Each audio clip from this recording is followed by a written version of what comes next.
काय सांगाल, आज ठाणे जिल्हा कार्यालयासमोर आपण सर्व एकजुटीने एकत्र झालेला आहात. सर्व ओबीसी समाज, त्याचबरोबर ST SC OBC सर्वांचे एक या ठिकाणी दिसून येते. काय वाटतंय, काय भावना व्यक्त कराल?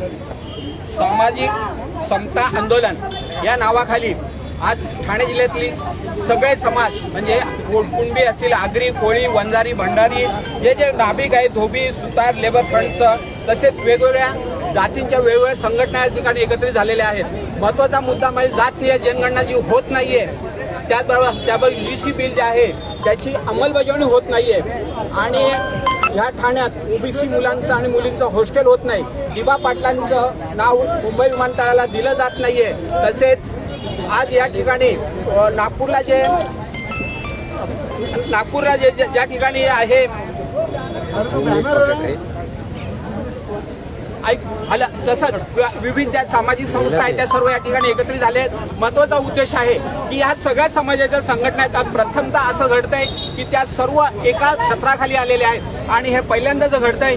प्रत्येक जण कोणी जात्यात आहे, कोणी सुपात आहे, प्रत्येक जण वेगवेगळ्या ठिकाणी भरडला जातोय. परंतु प्रत्येकाला जाणीव झालेली आहे की आपण एकत्रित येणं, एकत्रित लढा देणं, नाहीतर सर्वांची कुठे कुठे अलग अलग जे प्रत्येकाला तोडून जे त्यांचा हक्क, घटनेतले हक्क हिरावले जातात, ते एकत्रित येण्यासाठी या विविध संघटना या ठिकाणी आलेल्या आहेत. या ठिकाणी राष्ट्रवादी महासंघ, ठाणे शहर कुणबी समाज संघ, समानोती संघ मुंबई, मुरबाड शापूर रहिवासी संघ ठाणे, लहुजी सेना, शिवभीम फाउंडेशन, राष्ट्रीय Bahujan Samaj party, RPI secular, जन आंदोलन मंच, आदिवासी एकता परिषद, भूमिकन्या, भूमिपुत्र संस्था, नाथपंथी डवरी सभा, तसंच अखिल भारतीय विद्यार्थी संघटना, आंबेडकरी लॉयर्स फोरम, CPI अशा वेगवेगळ्या संघटनांचं हे एकत्रीकरण आणि प्रत्येक जण या ठिकाणी प्रातिनिधिक स्वरूपात आलेला आहे. त्यांच्या पाठीमागे खूप मोठी ताकद आहे. परंतु प्रातिनिधिक आज सुट्टीचा दिवस असला तरी या ठिकाणी आलेला आहे आणि जिल्हाधिकाऱ्यांना हे निवेदन देणार आहेत. धन्यवाद.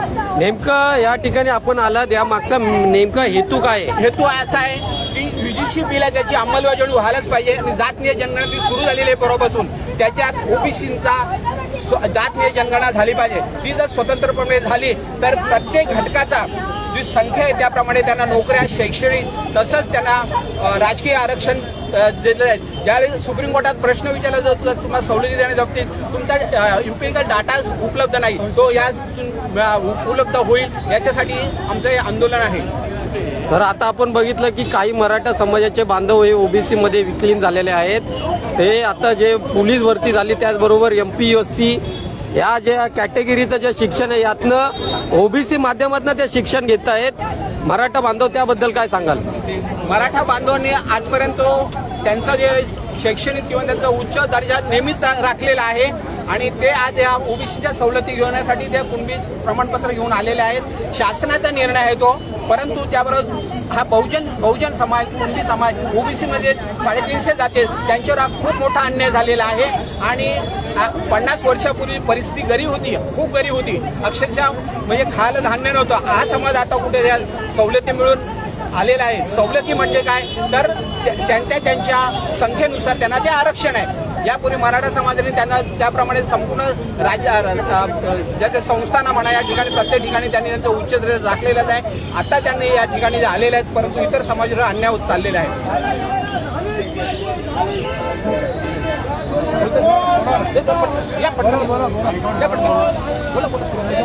ताई, काय सांगाल, या ठिकाणी पुरुषांबरोबर महिलांची खूप मोठी ताकद या ठिकाणी दिसते. संपूर्ण बहुजन समाज, त्याचबरोबर ST SC OBC सर्व महिला भगिनी या ठिकाणी एकत्र झालेल्या आहेत. काय नेमकं प्रकरण आहे? आपण या ठिकाणी जिल्हाधिकाऱ्यांना निवेदन देत आहे, काय भावना व्यक्त कराल? हक्कांसाठी जमलेलो आहोत. 1 एप्रिलपासून जी जातनीय जनगणना चालू झालेली आहे, पण त्यामध्ये OBCचा स्पेशल रकाना नाही आहे. जसं ST SC या लोकांचा आहे त्याचप्रमाणे OBCंना सुद्धा स्पेशल रकाना म्हणजे द्यायला हवा आहे. त्याप्रमाणे तो मिळत नाही. सरकार का असं वागतं म्हणजे आम्हाला त्याच्यासाठी सरकारकडे आंदोलन करत आणि आमच्या मुलांना वसतिगृह नाहीत. मुलींना ठाणा डोळखा इकडनं ठाण्यामध्ये राहतात, पण आमचे लोक डोळखा, शहापूर तिकडनं लांबून येणारी आमच्या मुली आहेत. त्या मुलींसाठी आम्हाला वसतिगृह पाहिजे. त्यासाठी आमचं आंदोलन चालू आहे. आमच्या मुलांना शिष्यवृत्ती मिळत नाही, ती शिष्यवृत्ती मिळायला पाहिजे. सरकार आमचं वेळोवेळी प्रत्येक वेळी आमची फसवणूक करतं. का करतं हे आमचं विचारणं सरकारला. या आंदोलनातून आम्ही हेच पोहोचवणार आहेत की तुम्ही आमची प्रत्येक वेळी बोलताय की आम्ही जनगणना करू, पण जनगणना करते वेळी तुम्ही प्रत्येक वेळी आम्हाला फसवलं जात आहे. आज 2021 पासून जनगणना होत आहे, पण ती आता 26-27 मध्ये होत आहे. पण त्यामध्ये सुद्धा ओबीसीचा रकाना स्पेशल असा नाही, तो फक्त आम्हाला पाहिजे. त्याचप्रमाणे आम्हाला आमचे हक्क मिळतील. आमचं स्पेशल रकाना ज्यावेळेस तयार होईल त्यावेळेस आमच्या ओबीसीची हे दिसेल की आमच्या मुलांना, आमच्या इतर राजकीय समजा असेल नोकर वर्गाला त्यांचे अधिकार मिळत नाही. ते मिळण्यासाठी आम्ही आज आंदोलनात उभे आहोत आणि आमच्याबरोबर अनेक संघटना इथे जॉईन झालेल्या आहेत. सगळ्यांचा तोच उद्देश आहे. नमस्कार, जय ओबीसी. नक्कीच आपण पाहिलं या ठिकाणी ओबीसी बांधव या ठिकाणी मोठं त्याने पारित केलेला कायदा आहे त्याच्यावरती रोख लावण्यासाठी हे सगळं षडयंत्र चाललेलं आहे आणि त्याचा निषेध व्यक्त करण्यासाठी आज आपण सगळ्या समाजातील लोक इथे आलेलो आहोत. हे रोहित विमोला असेल किंवा पायल तडवी असेल, एक हिमनगाचं टोक आहे. ह्याच्याबरोबर कितीतरी इन्स्टिट्यूशनल असे आपल्या लोकांचे मर्डर झालेले आहेत. हे सांगितलं तरी काही होणार नाही, कारण ह्या पद्धतीने जो शिक्षणाचा समानतेचा अधिकार आहे तो आम्हाला नाकारला जातोय. एवढंच की आम्ही त्यांच्या डोक्यावर बसलो नाही पाहिजे. हे त्यांच्यावर आहे की हे मददलित आहे, दलित आहे, त्यांनी ती खालचीच कामं केली पाहिजे. एखाद्या उच्चवर्णीयाचा माणूस, त्याचा साहेब हा आदिवासी समाजाचा, दलित समाजाचा, महार समाजाचा असायला नको, ही त्यांची मानसिकता आहे आणि ह्या वाईट मानसिकतेचा आम्ही विरोध करतो आणि ते सांगण्यासाठी आम्ही इथे आलेलो आहोत. त्याचबरोबर तमाम जनतेला मला हे सांगायचंय की आपण एक शैक्षणिक धोरणाचा विरोध करतोय, त्याच्याबरोबर ह्या देशामध्ये आणि ह्या जगामध्ये जे आंदोलन आहे ते आपण लक्षात घेतलं पाहिजे. सगळ्यात याच्यावर आपण चांगला प्रचार सुद्धा केलेला आहे. आपल्याला कल्पना आहे की यूजीसी कायदा काय आहे आणि यूजीसी कायद्याला विरोध कोण करतायत. यूजीसी कायद्याला या देशातले ब्राह्मण, क्षत्रिय आणि वैश्य हे विरोध करतायत आणि तो कायदा ओबीसी, एससी, एसटी यांच्या फायद्याचा आहे. आता आपल्याला कल्पना आहे की एससी, एसटी भाऊ अगोदरपासून हे आंदोलन करतायत, परंतु ओबीसीसाठी हा विषय नवीन आहे आणि या यूजीसी कायद्यामध्ये ओबीसीना सोबत घेतलेला की तुमच्यावर पण अन्याय होतो हे शासनाने मान्य केलेला आहे आणि म्हणून हे आजचं आंदोलन ठाणे जिल्ह्यासाठी अत्यंत क्रांतिकारी आंदोलन आहे. यामध्ये आदिवासी आहेत, आगरी आहेत, कोळी आहेत, भंडारी आहेत, कुणबी आहेत आणि आमचे आंबेडकरी भाऊ आहेत. श्यामदादा गायकवाड आहेत, सुरेशदादा अजून आलेले नाहीत. अनेक मान्यवर, अनुभवी, अभ्यासू लोक या आंदोलनामध्ये आहेत. आपल्याला खास करून या ठाणे, रायगड, कोकणामध्ये हा विषय समजावून सांगणं गरजेचं आहे, कारण आपल्या लोकांना, खास करून ओबीसीना, आम्ही या वैदिक हिंदू धर्मानुसार शोषित आहोत, शूद्र आहोत, मागासवर्गीय आहोत हेच माहीत नाही आणि ते सांगण्यासाठी खरं म्हणजे खूप सभा आपल्याला घ्याव्या लागतील, पत्रकार बांधवांना खूप कष्ट घ्यावे लागतील आणि म्हणून आपल्याला कमी दाखवण्याचं काम प्रत्येक वेळी होतं. या आंदोलनामध्ये ज्या मागण्या आहेत त्यामध्ये एक मागणी आहे की लोकनेते दिबा पाटील साहेबांचं नाव नवी मुंबई एअरपोर्टला लागावं. तर याची गोष्ट काय आहे की ठाणे, रायगड, पालघर, मुंबई हा सगळा कोकण आहे, हा ओबीसी, आदिवासींचा, एससी, एसटींचा आहे, हे सगळ्यांना माहीत आहे आणि ती जमीन आहे विमानतळाची ही आमची आगरी, कोळी, कराड्यांची होती. ती जमीन आमच्याकडून फसवून घेतली गेली आणि हे आम्हाला हायकोर्टाने सांगितलं की 22% धोरण हे जमिनीची फसवणूक होती आणि 2013च्या कायद्याने जमिनी घेतल्या पाहिजेत. हे विमानतळ आमचं फसवून घेतलेलं आहे. दिबा पाटील साहेबांचं नाव मिळू नये हे कोणी सांगितलेलं आहे. तर इथे जो फोटो दिसतो एकनाथ शिंदेचा, नगरविकास मंत्री, यांनी ठराव घेतला सिडकोमध्ये की इथे बाळासाहेब ठाकरेंचं नाव लावा. आम्ही हिंदुहृदय सम्राट बाळासाहेब ठाकरेंचा आदर करतो, परंतु ओबीसींच्या न्याय हक्काचा त्यांचा काडीचा संबंध नव्हता आणि नाही, हा संबंध आहे लोकनेते दिबा पाटलांचा आणि म्हणून आमच्या वडिलांचं नाव या विमानतळाला लागावं असा आमचा आग्रह आहे. परंतु इथे मनुवाद आणला कोणी? आमचे भाऊ आता बोलले मनुवाद. मनुवाद कोण आहे हो? मनुवाद या देशातले ब्राह्मण, क्षत्रिय, वैश्य आहेत. ठाणे जिल्ह्यातले एकनाथ शिंदे आमच्याशी मनुवादीपणाने वागलेले आहेत.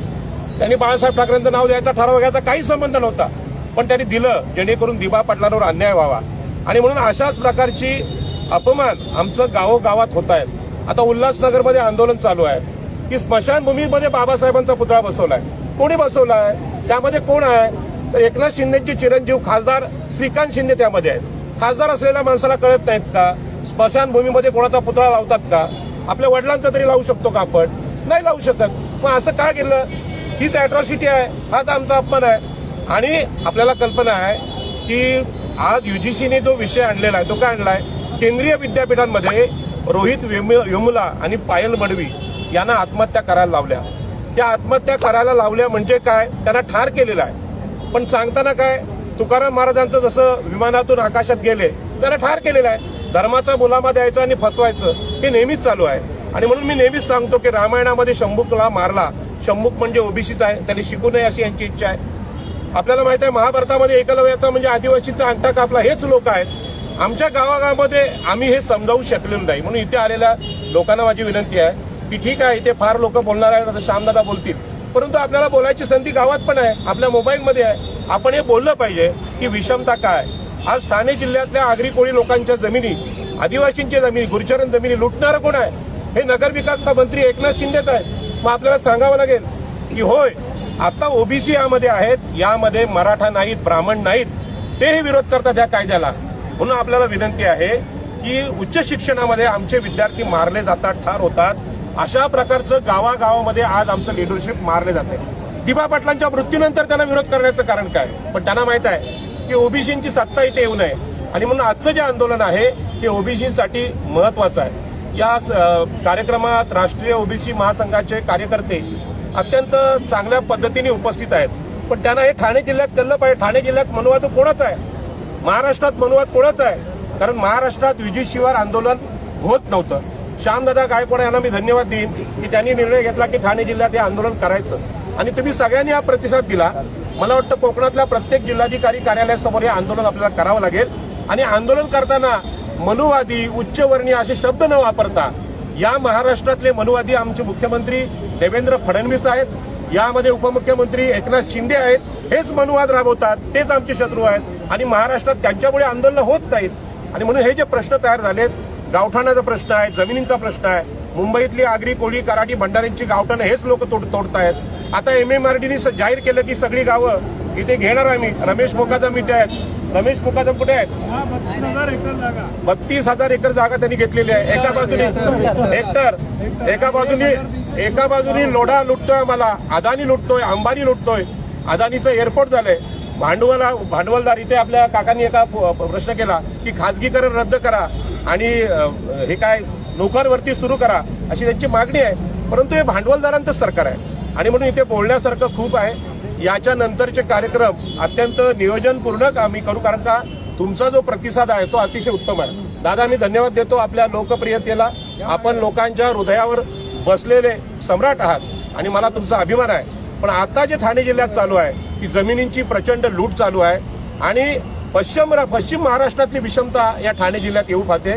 त्यांना आमचा विरोध आहे आणि विरोध समतेसाठी आहे. आम्ही त्यांचा तिरस्कार करत नाही. भगवान बुद्धांनी अशा प्रकारचा तिरस्कार करायला सांगितलं नाही. तुम्ही आमचे भाऊच आहात, पण तुम्ही जर सगळं आमची घरं दारं गावठाणं लुटत असेल तर निश्चित विरोध होणार आणि तो जोराचा विरोध होणार. आणि आपल्याला खात्रीने सांगतोय की नवी मुंबई, ठाणे, रायगड, पनवेल इथला भूमिपुत्र आता जागा झालेला आहे. आम्हाला मराठी कोण आणि मराठा कोण यातला फरक कळायला लागलाय. ओबीसी कोण आणि मराठा कोण यातला पण फरक कळायला लागलाय. आणि ब्राह्मण कोण, खोत कोण हे तर बाबासाहेब आंबेडकरांनी आम्हाला अगोदर पण सांगितलंय. आपल्याला विनंती आहे की हा विषय आपण सर्वांपर्यंत, गाव खेड्यापर्यंत न्या. हा कार्यक्रम हा आदर्शाची सुरुवात आहे. गावागावात, आदिवासी पाड्यात आपण हे कार्यक्रम नेऊ आणि जेवढी आदिवासी गावठाणं आहेत ती संरक्षित करण्याचं आंदोलन आपण केलं पाहिजे. मला माहित आहे सगळ्यात जास्त फसवलं जातं आदिवासींना, SC ST ना. आमच्या जमिनी घेत आहेत ते हेच लोक. आणि हे प्रमाण इतकं भयानक आहे की इथल्या श्रीकांत शिंदे खासदारांनी चक्क बाबासाहेबांचं पुतळा तुम्ही स्मशानभूमीत बांधलात. याच्यापेक्षा अपमान कुठला असेल? म्हणजे हे कळत नसेल तर अशा माणसाला खासदारकीतून खाली खेचायची आणि त्याच्याविरुद्ध निवडणुका लढायची आमची तयारी असली पाहिजे असं मला वाटतं. पुन्हा एकदा सगळ्यांना धन्यवाद देतो आणि हे आंदोलन खऱ्या घरात पोहोचवा अशी आपल्याला विनंती. UGC कायदा लागू करा, UGC कायदा लागू करा, लागू करा. जात न्याय जनगणना झालीच पाहिजे, जात न्याय जनगणना झालीच पाहिजे. पुरुषांना सर्वप्रथम त्रिवार अभिवादन. आज आपण समता आंदोलन अंतर्गत इथे जमलेलो आहोत. तर आज स्वातंत्र्य मिळाल्यानंतर 78 वर्ष झाले आहेत. अजून सुद्धा आमची ओबीसीची जाती आधारित जनगणना झालेली नाहीये. ही खूप मोठी शोकांतिका आहे. ओबीसीच्या जनगणना आजपर्यंत सरकार का करू शकले नाही हा मोठा प्रश्न आहे. त्यात आपला आज UGCचा मुद्दा आहे. UGCचा मुद्दा हा जाणून बुजून चुकीच्या पद्धतीने दाखवला जात आहे, कमजोर केला जात आहे, जेणेकरून लोकांना चुकीचा अर्थ जाईल. आणि जे समर्थनार्थ एकही व्हिडिओ आज आपल्याला तुम्हाला कोणत्या सोशल मीडियामध्ये किंवा कोणत्या टीव्ही माध्यमातून मिळणार नाही. तर हा खूप मोठं षडयंत्र मीडियाच्या माध्यमातून, सरकार माध्यमातून होत आहे. तर सर्वप्रथम जर ओबीसी जातीय गणना झाली तर ओबीसीचे खरं प्रश्न सॉल्व्ह होतील, संसदेमध्ये जातील.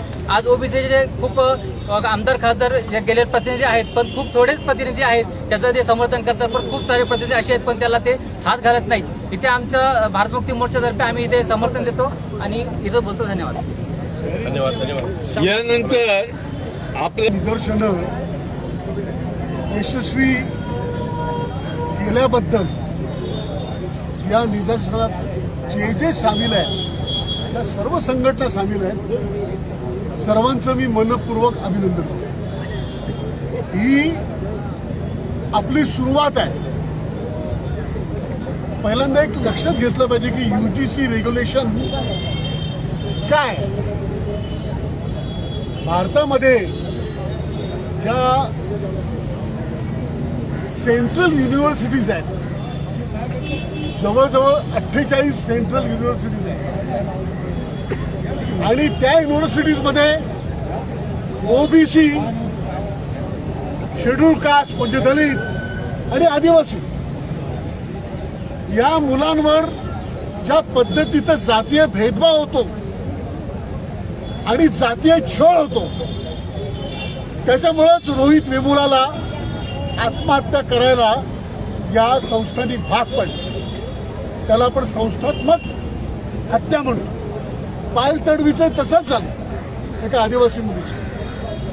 या आत्महत्यांच्या मध्ये 2013 पासून तर 2023 पर्यंत या आत्महत्यांच्या प्रकरणांच्या मध्ये 65% वाढ झालेली आहे. अत्याचारांच्या मध्ये 118% वाढ झालेली आहे. आणि आपण मनाचं सांगत नाही आपण, तर नॅशनल क्राईम रिपोर्ट ब्युरोचा आधार घेऊन या देशाच्या शिक्षण मंत्र्यानं हे संसदेत सांगितलेलं आहे. काय परिस्थिती आहे या ओबीसी, दलित, आदिवासी विद्यार्थ्यांच्यावरती, त्यांच्यावरती नव्हे तर अगदी उच्चवर्णीय विद्यार्थ्यांच्यावरती सुद्धा अन्याय होऊ नये म्हणून जी रेग्युलेशन आली, जी नियमावली आली, ती नियमावली रोखण्याचं काम या मुठभर मनुवादी ब्राह्मण्यवादी लोकांनी हायकोर्टाचा आधार घेऊन रोखण्याचं काम केलेलं आहे, सुप्रीम कोर्टाचं. हे बघ, या देशातली सगळी न्यायालय ही जाणीवेमध्ये अडकलेली आहेत. या देशातली सर्व शासन यंत्रणा आणि ब्युरोक्रेसी, नोकरशाही ही ब्राह्मण्यवादी आहे. आमचा ओबीसी बांधव एकूण लोकसंख्येच्या 52 ते 55% आहे. पण तो झोपलाय, त्याला झोपवलंय, तो लढला नाही असं नाही. ही सगळी जी आंदोलनं झाली, जरा इतिहासात म्हणजे चिरनेरचं आंदोलन घ्या, महाराष्ट्राला स्वातंत्र्य करणारं जे आंदोलन झालं त्याच्यामध्ये प्रामुख्यानं ओबीसी पुढे होता.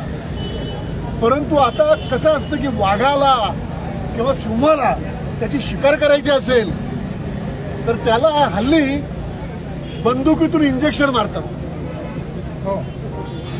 त्याला अॅनेस्थिशिया देतात, हॅल्युसिनेशन मध्ये टाकतात. तसं आमच्या ओबीसी बांधवांचं झालेलं आहे. आम्ही हे इथे सांगण्यासाठी आलो, आमच्या आगरी बांधवाला, कोळी बांधवाला, कुणबी बांधवाला, लोहार बांधवाला, साळी बांधवाला, सगळ्यांना तुमचे खरे खुरे मित्र आम्ही आहोत. बाबासाहेबांचे लोक, फडणवीसचे लोक तुमचे मित्र नाही आहेत. तसं असतं तर आता जी जातीय जनगणना होण्याच्यासाठी जे निकष लावले गेलेले आहेत त्याच्यामध्ये नेम धरून ओबीसींना डावलण्यात आलेलं आहे. ओबीसीची जातीय गणना होता कामा नये असं षडयंत्र रचलेलं आहे.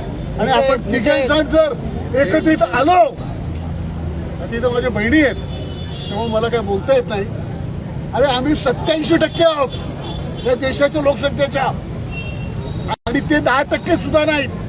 पण सगळ्या मोक्याच्या जागा 90% जागा त्यांच्याकडे आहेत आणि आमच्याकडे 10% सुद्धा जागा नाही.